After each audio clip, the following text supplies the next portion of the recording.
The independent personality of Godhead enjoys his pastimes by his internal potency, and at the time of annihilation gives them up to the external potency, and he remains a witness to all. Please repeat. The independent personality of Godhead. The independent personality of Godhead Enjoys his pastimes. By his internal potency. By his internal potency. And at the time of annihilation. Gives them up. Gives them up. To the external potency. To the external potency. And he remains a witness to all. And he remains a witness to it all. To it all. Thank you. Purport by Srila Prabhupada. Oh, that's right. I got to mute everybody, don't I? Okay. Test. 1, 2, 3. I should be heard. I'll keep an eye on the chat. Whoops. And also on the other screens. Okay. Purport. Lord Sri Krishna, being the supreme personality of Godhead and the fountainhead of all other incarnations, is the only independent person. He enjoys his pastimes by creation as he desires and gives them up to the external energy at the time of annihilation. By his internal potency only, he kills the demon Putana, even though enjoying his pastimes in the lap of his mother Yashoda. And when he desires to leave this world, he creates the pastimes of killing his own family members, Yadukula, and remains unaffected by such annihilation. He is the witness of everything that is happening, and yet he has nothing to do with anything. He is independent in every respect. Maharaj Parikshit desired to know more perfectly, for a pure devotee ought to know well. Okay. Yatma Tantra Bhagavan Vikridadyatma Maya Vishrijava Yatamayam Udaste Shakshiradivu. The independent personality of Godhead enjoys his pastimes by his internal potency, and at the time of annihilation gives them up to the external potency, and he remains a witness to all. So I am going to switch over now to the PowerPoint for anybody that's watching this. It's most of us. Here we go.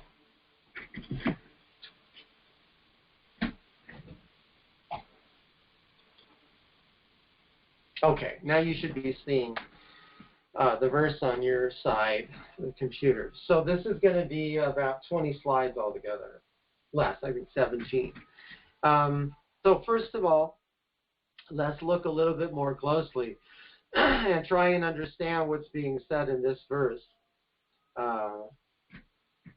Again, I have to turn my head. I hope you can hear me all right. Yatatma Tantra Bhagavan. So Tantra is an interesting word. Tantra means something that's very strict, follows a certain course that cannot be deviated from in order to get the result. But when it says yata, just as yatatma tantra, what that means is that I decide, I make the rules. I'm the one who's in charge, so I can manipulate things as I like because I have the potency to do it. So here it says Yatatma Tantra Bhagavan. The personality of Godhead is the supreme independent person. He can do whatever he wants because he makes the rules. And then we'll get into the rest of this, the meaning of the verse later on. But let's focus in on this first line, Sanskrit line. So let's go to the next slide. Next slide. Okay, here's a verse from the Sveta Svatara Upanishad, which I'm sure we know well. We've heard many, many hundreds or even thousands of times. Parasya Shaktir Vividaya Shruyate Swabhaviki Jnana Bala Kriyacha. So Parasha means his energies are so great.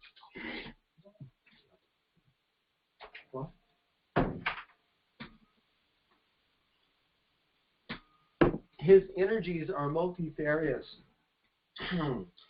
so great and unlimited that they are very difficult to even comprehend.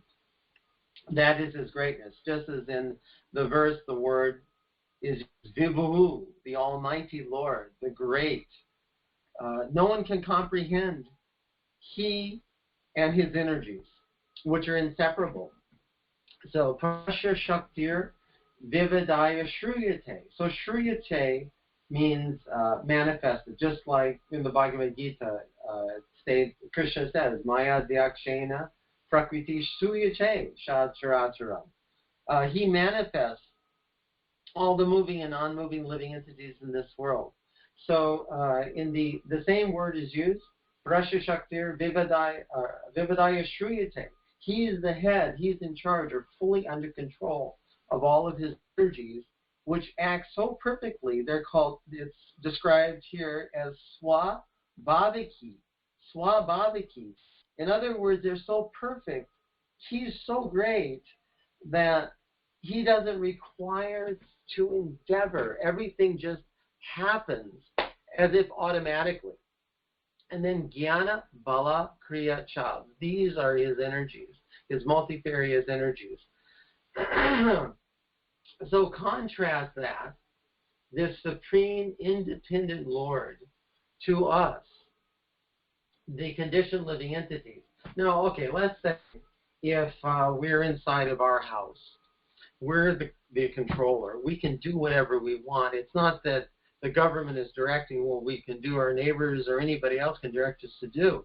If we want to sit down, if we want to go to sleep, we want to look at TV, who's going to tell us what to do? We are in charge in our own homes. However, are we really in charge? Actually, we're conditioned in many, many ways. If the conditions are not proper, then we can't actually do anything. For instance, if the air is immediately sucked out of the room, we can't breathe. If the light disappears or we can't see, or there's an earthquake and we get crushed under the rubble, then certainly we cannot do what we want. This is called Vaikara, or in other places it's called Adidaiva. The actions that are controlled by those in the mode of goodness, the demigods, controllers of this world who are acting agents of the Supreme Lord. This is Krishna's Jnana Shakti. Without the Jnana Shakti, there is nothing that we can actually do. Besides that, there's the Bala Shakti, which is also referred to as Taijasa or Adhyatma.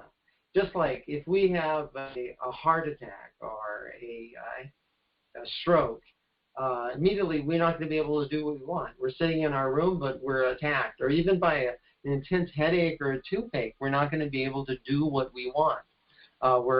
We have to have Jnana Shakti and Krishna's Bala Shakti. We're conditioned. And then Kriya Shakti. Kriya Shakti is also referred to sometimes as Tamasa or Adibhuta, the Dravya Shakti or the Bala Shakti. This would include, let's say if we're in our room, we get attacked by mosquitoes or barking dogs, or our wife or kids come in and demand something, or if our employer calls and demands us, to get on the phone to talk to us, what can we do? So there are so many different conditions for us to do what we want.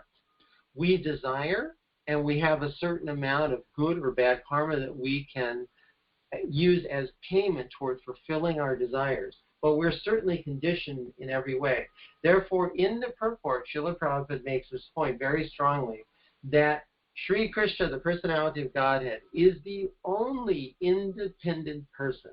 He's the fountainhead of all the other incarnations, and he is a source of all energies, which we are just but one. So therefore, in the first line it says, Yayatma Tantro Bhagavan. The personality of Godhead is the only independent person who can do whatever he wants unconditioned by the laws of material nature. So now we'll go to the next slide. Slide number 3. Okay, so there's 2 examples that are given by Srila Prabhupada in the purport. Here we have the first instance of Sri Krishna showing his divinity in the realm of Sri Vrindavan Dham.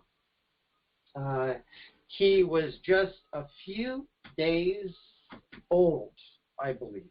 I mean, because you think what happened, he had Vasudeva transfer him to Gokula, and the next day was the birth ceremony, the name-giving ceremony. And then after the name-giving ceremony, Vasudeva went to Mathura to pay his taxes, had the conversation with Vasudeva, and then came back out of fear that something might happen, being warned by Vasudeva. So we're only talking about a few days old. Though anybody who knows a newly born child, only a few days old in his swaddling cloth, has very little control over anything that he or she does.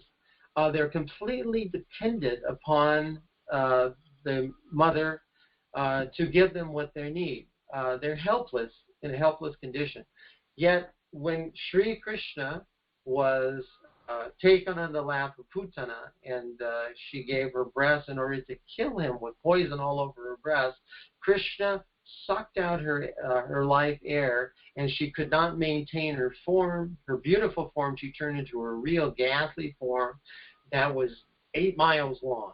Huge form. It came crashing down to the earth and made such a sound that people's hearts were pounding because it was such a horrible event. And Krishna is just playing on the lap of this demon.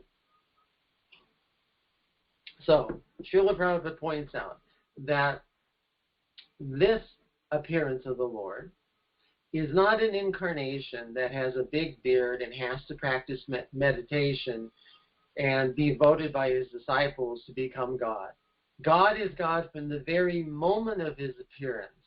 And therefore, it's described here in the second line of the sloka, Vikridat. So kri means to do something, activity. But vikridat means pastimes, no extraneous effort, just pleasure. So vikridat atmamaya. Atmamaya is very important because this means his internal potency. Sri Krishna doesn't require anything from the outside. We just went through this rather elaborate example of how if we were sitting inside of our room, thinking that we are in charge of everything and we can do whatever we want. Actually, we're conditioned in so many ways. However, Sri Krishna, from the moment of his appearance in this world, shows us how he's Vikriyat Atmamaya. He's completely independent of any other source. He can very easily kill this big demon, Putana, without the help of anyone else. So let's go to the next slide. Here's the second example that's given. Whoops.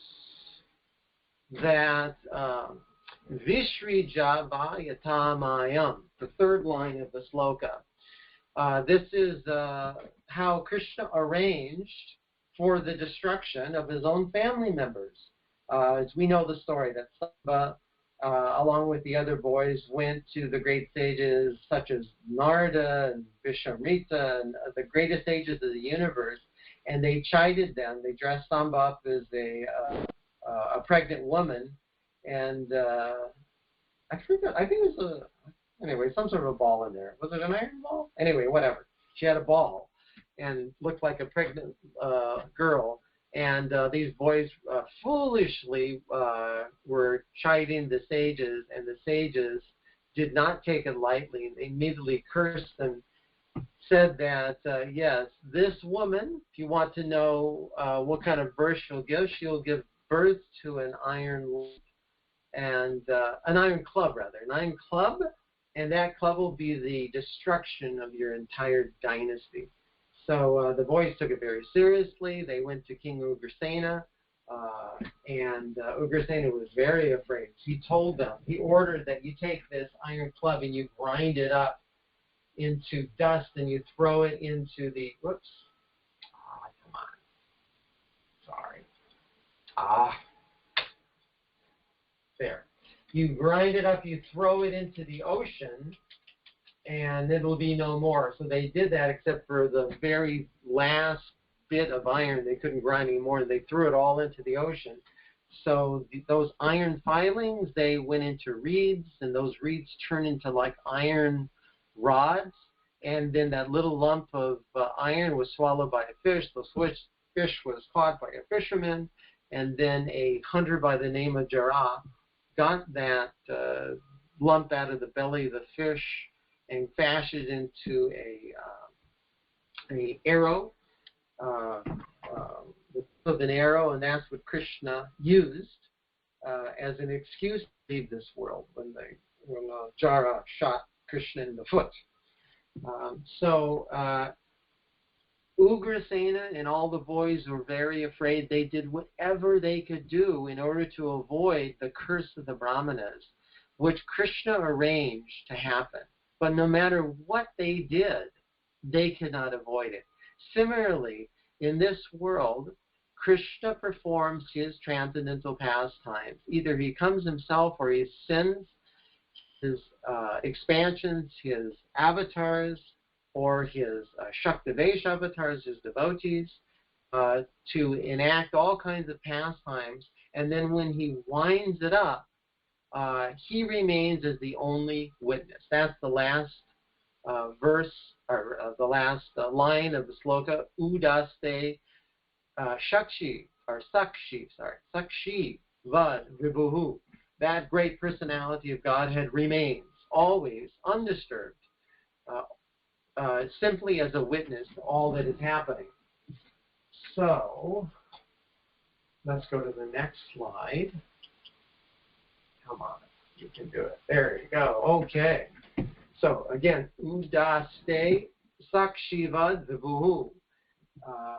Krishna is so great that he remains always as the witness, well situated, unmovable for all time. So, in the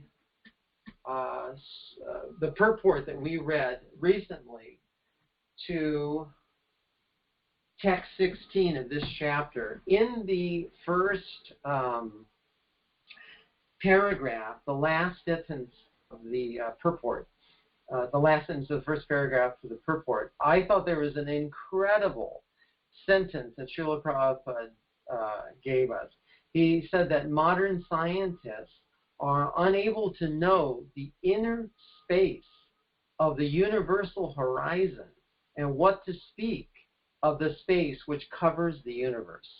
I think that's an amazing statement if we meditate upon it. Sri Krishna, he is Vibhu. He's so great. He has no need to toil, no exertion. He does everything without even trying. All of his energies take care of it.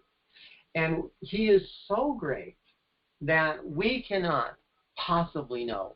Only tiny as we are, we're absolutely covered by ahankara, by false ego. And we're so tiny and covered that we think that we are great. That's how small our vision is. So therefore, the scientists, Srila Prabhupada says here, the most puffed up people there are on the planet, they cannot possibly know the universal horizon. So you think about a horizon, we're talking about like a flat plane. That's like a mosquito can jump up maybe a few inches or a few feet. How far can he go up in the sky? So similarly, we have our spacecrafts, we have our planes, space planes or airplanes. How far can we really go in this universe? We're just like little mosquitoes jumping. We have no idea the extent of the interior of the universe, what to speak of the universal covering. So now let's go to the next slide.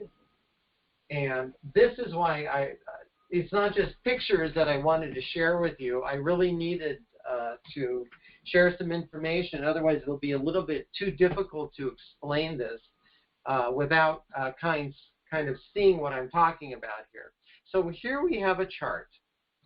To put things in perspective, when the word is given here, vibhu, what that means.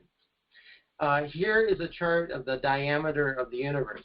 We read, I believe, in the second chapter of this second canto about the diameter of the universe, how the devotional yogi, whoops, hold on, maintenance here. I got to go back to Skype, see what's happening. Oh, okay. We were reading about how the yogi, devotional yogi, passes through the different parts of the universe up to the Brahmaloka, and eventually he passes on to the spiritual world if he's sufficiently purified. So there in several of the slokas, it's described about the diameter of the universe. There, Srila Prabhupada points out that the diameter of the universe is diametrically, in other words, both ways, starting from the center to the edge, is 4 billion miles. So that would mean if you went from one edge to the other, it would be twice that, 8 billion miles, which is confirmed in other places, in the Bhagavatam and other places. So the interior of the universe is 8 billion miles. I'm sorry, I made a mistake here. I said circumference. Actually, it's the diameter. So the diameter of the universe total is 8 billion miles, which is 1 with 9 zeros.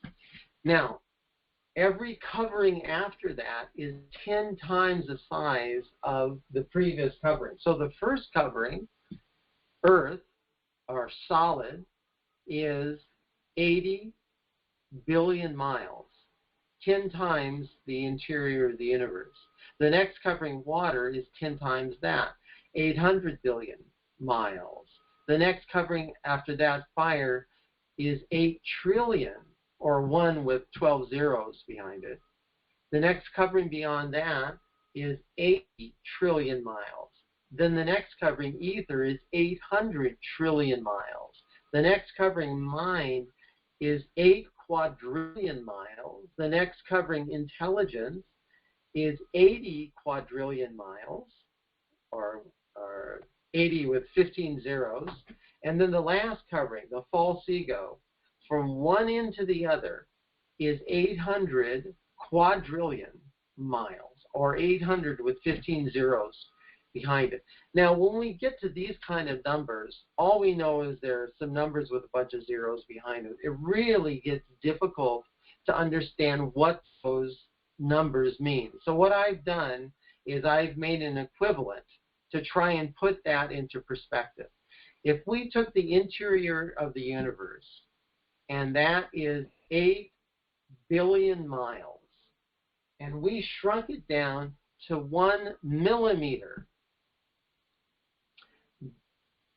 and if we took that 1 millimeter and compared it to the size of the coverings of the universe, that 1 millimeter would be compared to 10,000 square kilometers. Okay. So again, that's a bunch of numbers that are hard to conceive of, but let's go to the next slide to put that into perspective. All right. Here we have a picture of metropolitan New York City.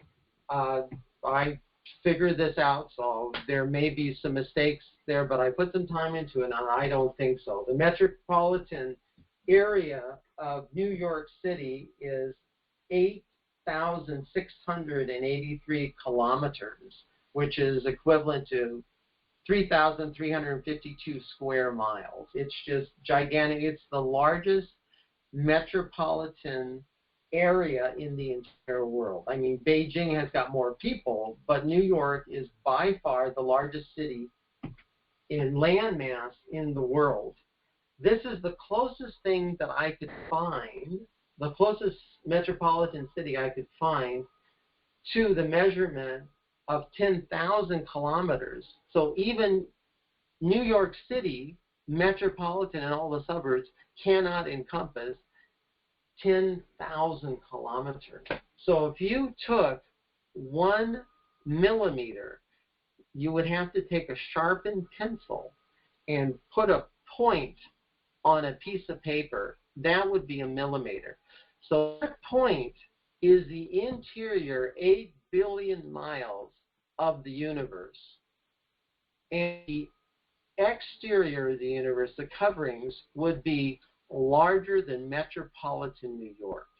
That gives us some sort of an idea of how small we are in comparison to the universe. So therefore, Srila Prabhupada says that the modern puffed-up scientists cannot possibly know the interior space of the universal horizon, what to speak of the coverings of the universes. Now, don't forget, when we talk about this universe, our Brahma has 4 heads. Other Brahmas, as we know from the Chaitanya Charitamrita, they have millions of heads according to the size of their universe. So our Brahma, our universe, is the youngest of all universes, and it's the smallest of all universes. The other universes are unimaginably bigger and more numerous. And they are so numerous, it's described in the Brahma Samhita. So we're going to go to the next slide. In the Brahma Samhita, verse 13, chapter 5, it says, Tad Roma Bila Jaleshu. So, just one second.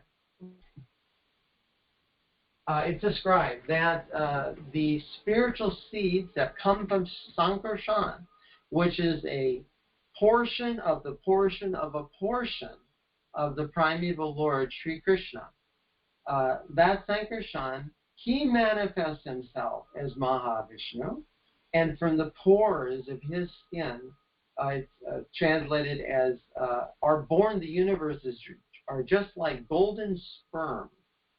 And these sperm are covered by the great elements. So here we have different magnifications of skin and what it is to understand how perspiration can emanate from the skin. So it's a very nice translation that Srila Bhaktisiddhanta uses. He uses here a golden sperm. Just like a sperm, you can see it under a microscope. It's so small, but it grows into a fully grown human being or even an elephant, gigantic, even though it starts out as something so small you have to see with a microscope.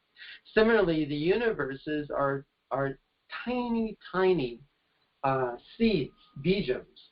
So this verse, Tad Roma Bila Jaleshu. So Roma means hair, and Bila means a hole, and Jaleshu is water.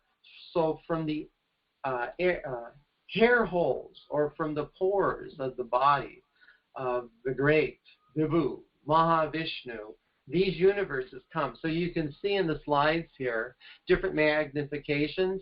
The last magnification, you can see those like little bitty dots.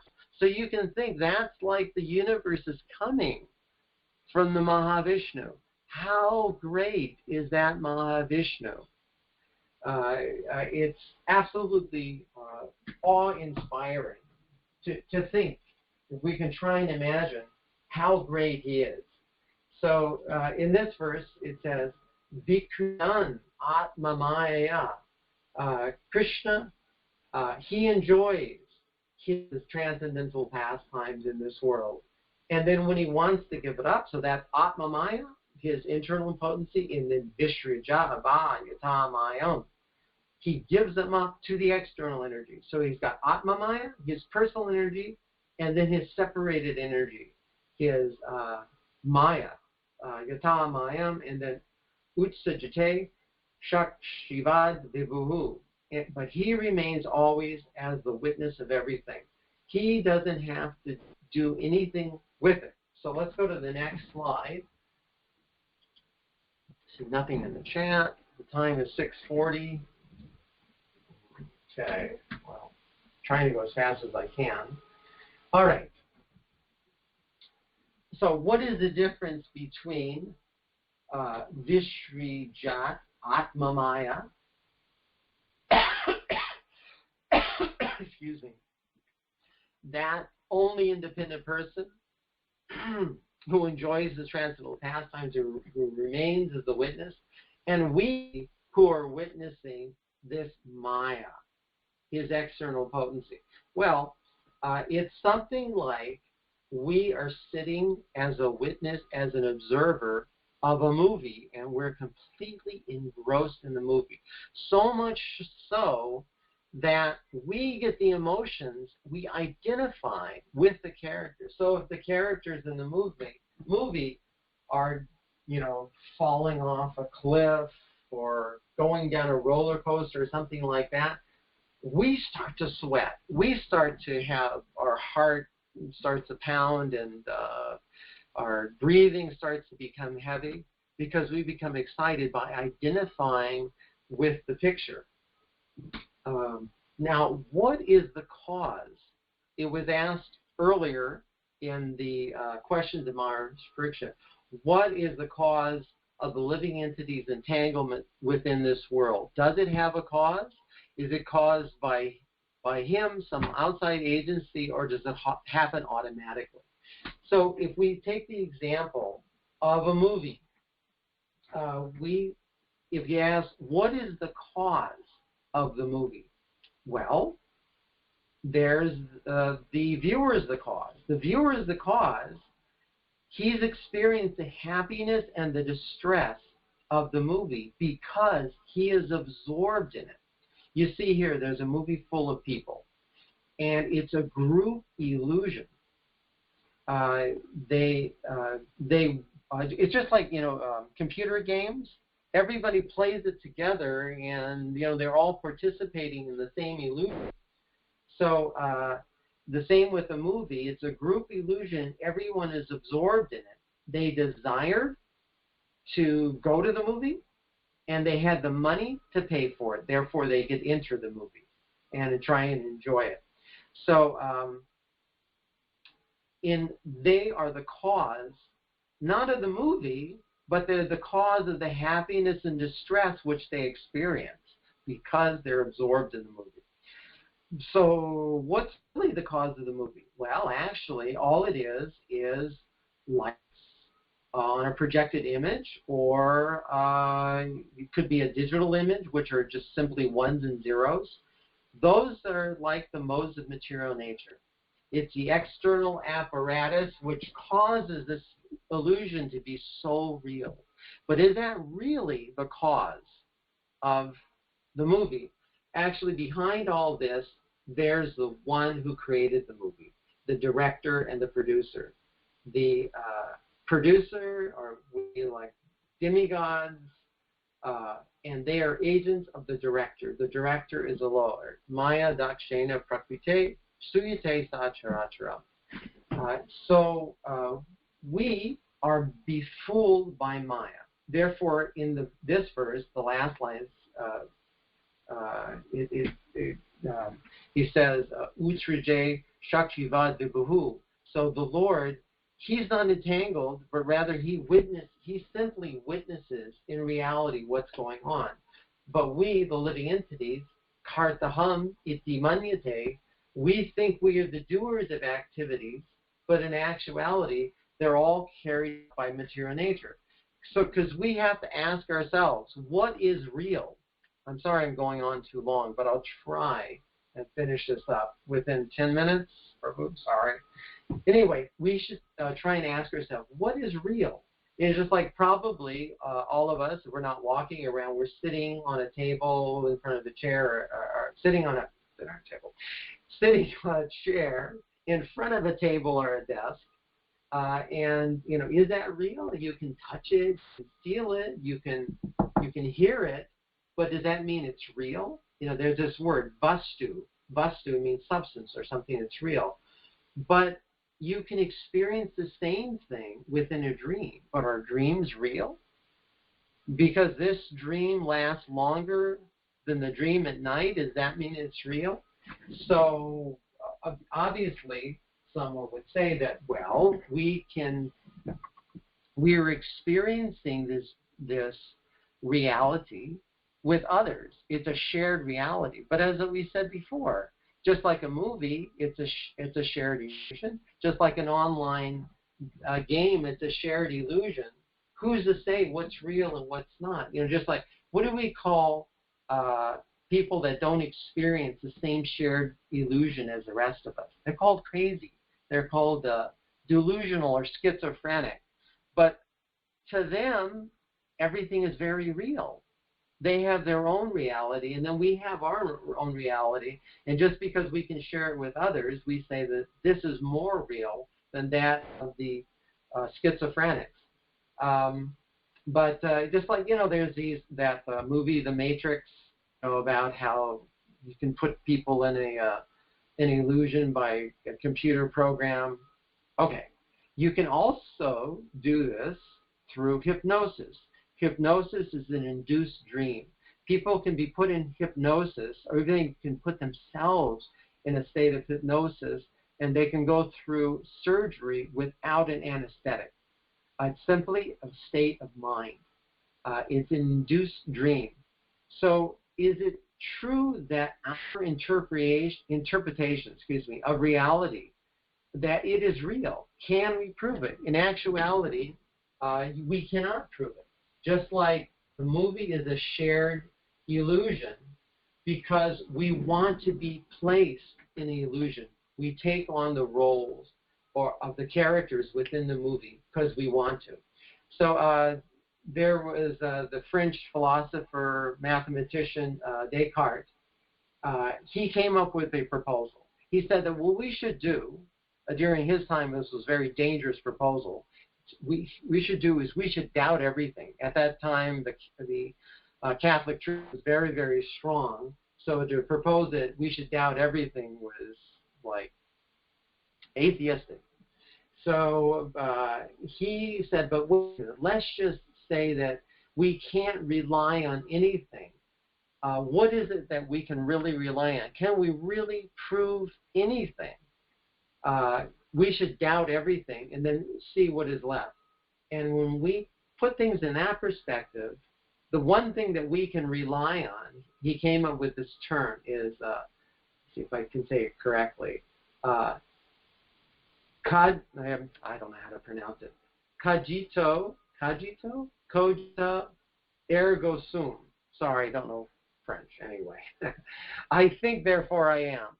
In order to doubt if I exist or not, that doubt means that you're conscious. You can't deny that we're not conscious. We have to be conscious, otherwise we cannot doubt. So that's the one thing that we can definitely rely on. So we know for sure that we are conscious. So I'm going to go to the next slide. This is going to be a series of slides. Okay, here we have this very handsome young man looking at himself in a mirror.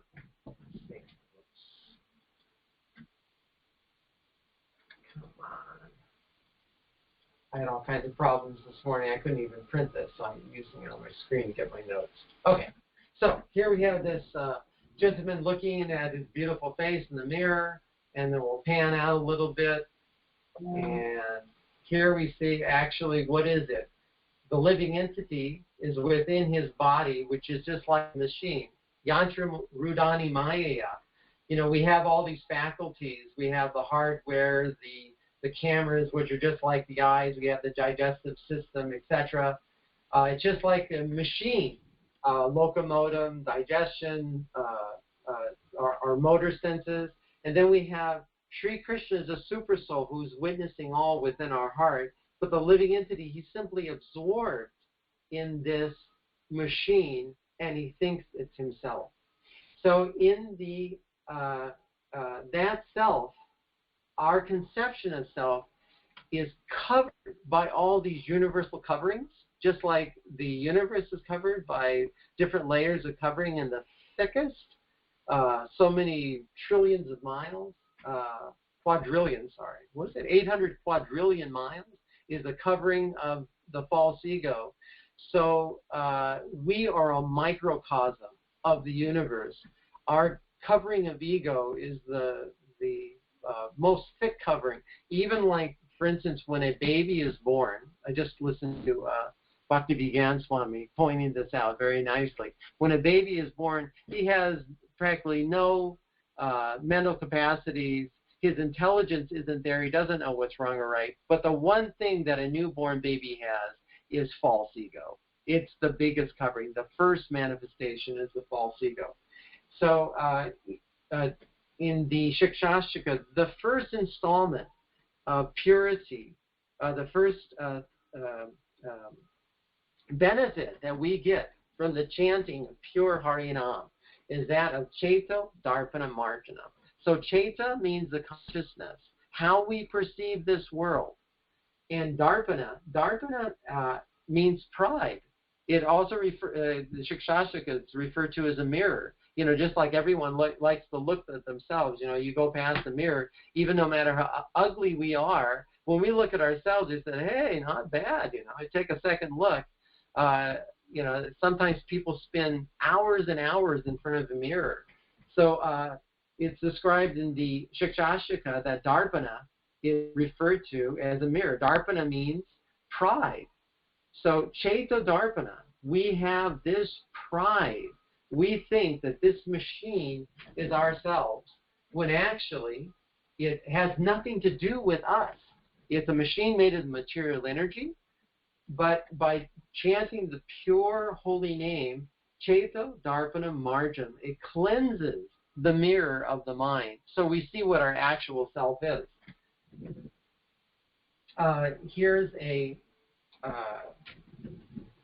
from the purport of the Bhagavad Gita sloka, verse 30 in chapter 13. Srila Prabhupada says that practically speaking, the body is a machine designed by the Supreme Lord to fulfill our desires. So in order to purify ourselves from this kind of conditioning, we have to take up the process of Krishna consciousness wholeheartedly. Just one second. I'm going to skip because I'm just running out of time. I'm going to skip everything else I was going to say. I'm just going to conclude with this, kind of a rough landing. Here's a purport from, again, chapter 13, text 22. Srila Prabhupada says that the living entity, if he submits to the hearing process, will lose his long cherished desire to dominate material nature, and gradually and proportionally as he reduces his long desire to dominate, he comes to enjoy spiritual happiness. So the reason I'm bringing this up at the end, the conclusion, I know it's a little rough because I can't tie all the things together. I'm running out of time. Is that the last sentence was that Maharaj Parikshit's desire to know more perfectly, for a pure devotee ought to know well. So if we submit ourselves to the hearing process, and once we understand, we become more and more detached from this material world through the practice sadhana of bhakti yoga, then gradually we will not only lose our inclination to enjoy the world, but we will proportionately, gradually enjoy spiritual life. And then we will see the difference between our conditioned state and that of the Supreme Lord, who enjoys always. Therefore it says, Vikridan Atmamaya, through his internal potency. So we are already part of his internal potency. We have simply forgotten. Krishna has never forgotten. We have broken our relationship with him. If we reinstate our relationship, then again we will feel Krishna's Atmamaya, his internal potency. We'll feel part and parcel of that, and then we will enjoy. So, sorry I talked so long that I didn't even get done with what I wanted to say with the speak of leaving time for questions or comments. But if anybody has anything that they would like You go ahead at this time. I hope you can hear me.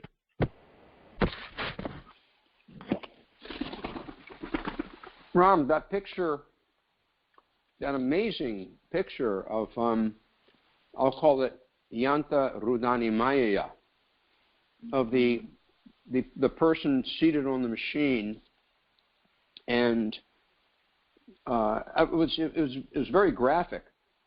Where did that come from? In what context did that picture appear? For what purpose? There must be some like amazing article or something that this was drawn for. Mother Urmila did a Bhakti Shastri class in Mayapur covering chapters 13 and 14, and with a summary of that lecture she gave, I asked her to send me the graphics, and that was one of the graphics. My God, that is so powerful. I couldn't stop staring at it. It's wow. Hers was the example of the movie. That was her example that I gave. Did you say that our universe was the youngest universe? I know it's the smallest, but it's also the youngest. Yeah, that's what we read in I believe it was the second chapter of Canto 2. Okay. Great class. Could anyone follow about the proportion of the universe being a millimeter compared to 10,000 square kilometers?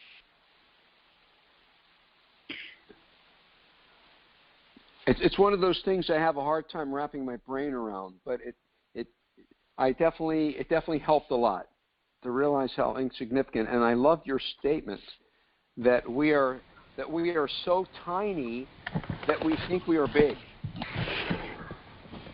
That was a pretty brilliant statement. That's the one that's kind of sticking in my mind here. It'll probably be with me at least all day. Well, then Ramananda? Yes. I think this is unbelievable and brilliant, because when Tamakrishna Maharaj and other devotees were doing the research on Brahma Samhita, and they said, in fact, there isn't even enough paper to do a model, but you've done it, because it's an ever expanding, because 10 times or larger. When you do it on a certain scale, it's like how much paper you need. So somehow or other, it seems like you got it. So I personally think it's brilliant. Thank you so much. Yes.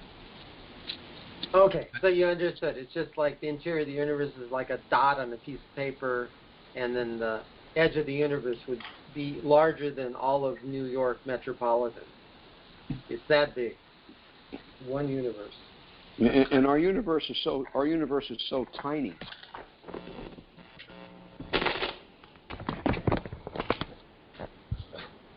How will we ever conceive of other universes?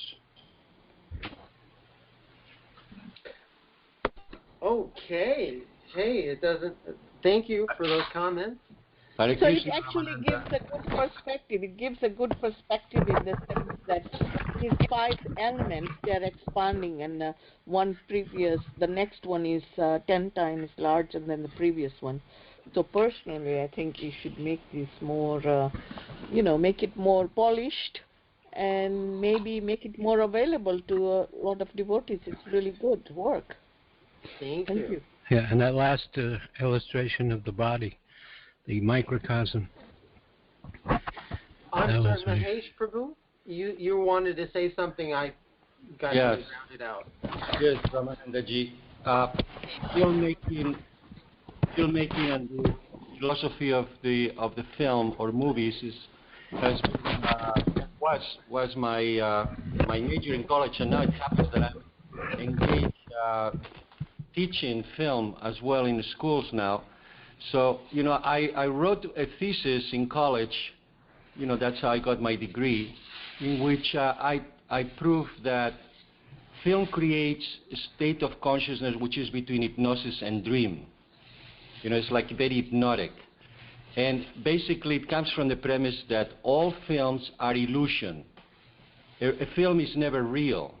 It's a three-dimensional reality which is created into transposed into a two-dimensional reality. So a film is always an illusion. It's pure Maya. Actually, of all the art forms that I know, I think that film is probably the ultimate Maya.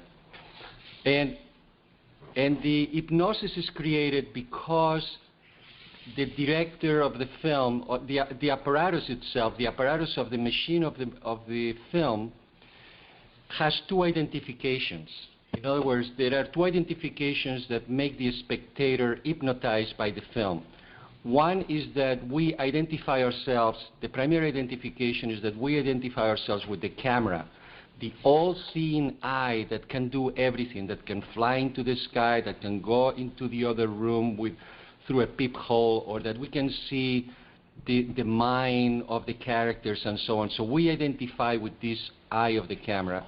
And the second identification is that we identify with the character. We want to be the person that is in that film. So through these two identifications, we become transported by the film. And there are certain images and things that amplify or duplicate or increase that hypnosis. And great filmmakers that know these tricks, or not these tricks, but this knowledge, then they use it in their films in order to create even more illusion.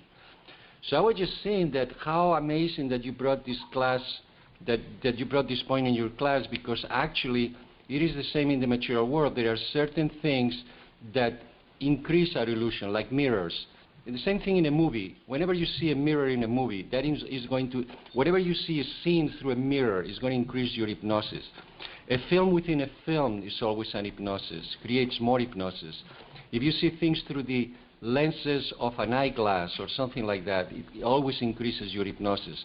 And in the same way, in the real world, it is the same thing. There are certain things that happen in our lives that increases our attachments, because ultimately the living entity that is in illusion wants to be that eye of the camera that can see all and can see inside the heads and minds of everyone.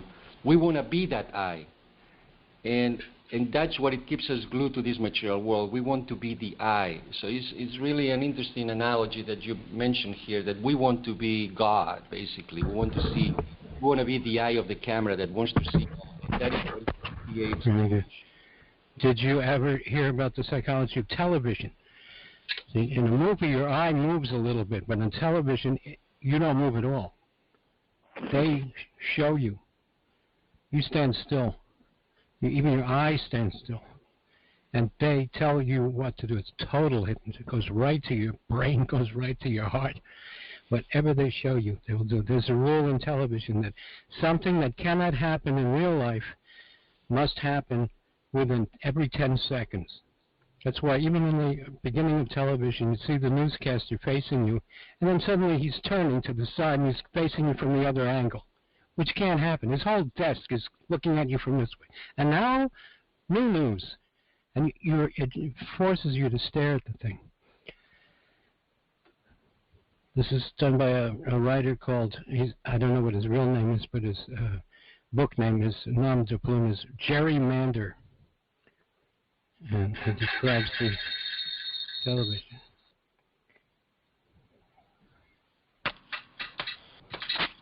Yeah, and now that camera, we've got.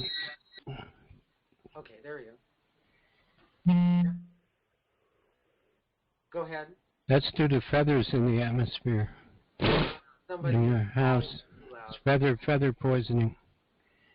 Yeah, and now the eye of the camera and the television in everybody's living room, even in the bedroom of people. Or in the palm of their hand. And they're staring. It's a very big bird. Okay, Prabhu, thank you very much. Has anyone ever been able to calculate the weight of the Earth?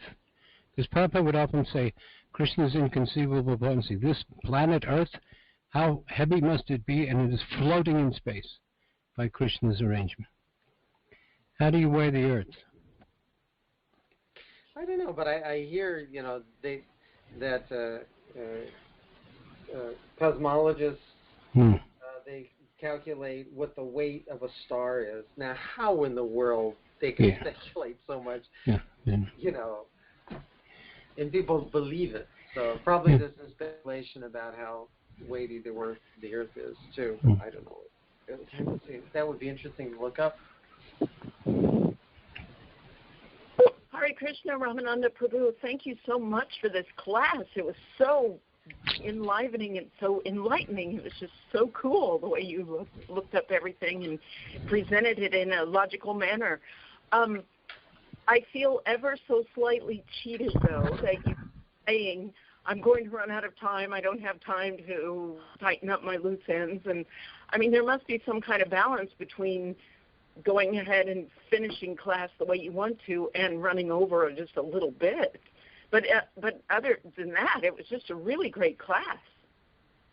No, what Srila Prabhupada, when he gave classes, he would only give classes for 20 minutes, 20, 30 minutes at the top. He wouldn't go on and on and on and on. So I really think that we should follow in Prabhupada's footsteps because, you can only you have so much tolerance to, sitting down at a time. So that's okay.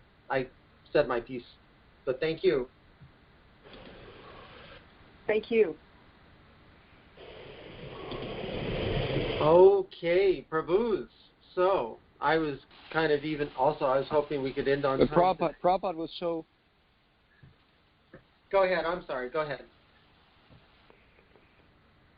I was just going to, a small-time comment that Prabhupada was so potent when he spoke. In 20 minutes, he could give us our full Bhagavatam meal for the day.